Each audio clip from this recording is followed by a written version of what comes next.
आउ मन इच्छा लुचि छपी करि परिबेनी भांग बेपार एथर जिबाकू पड़िबो जेल।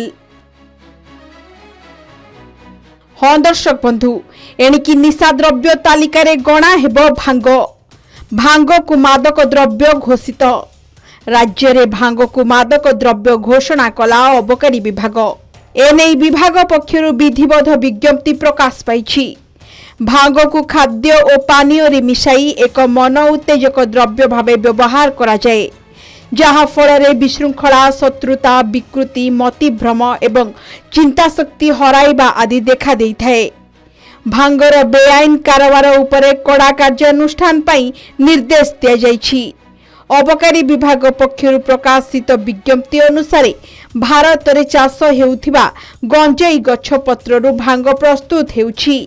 अधिक भांग सेवन द्वारा मानसिक स्थिति रे कुप्रभाव पड़ी थाए। ओडिशा एक्साइज एक्ट 2008 रो धारा 2 टी द्वारा एहा एक मादक द्रव्य बोली घोषणा होईछि।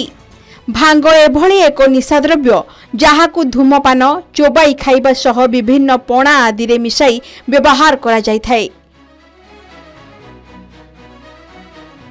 तेबे पुराण जुगरु भांगर प्रचलन भारत रे रही आसीछि।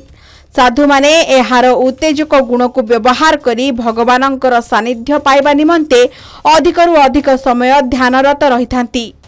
एपटे भांग को खाइबा परे व्यक्ति जेउ खुशी अनुभव करिथांती ताहार कारण हेउछि हैप्पी हार्मोन।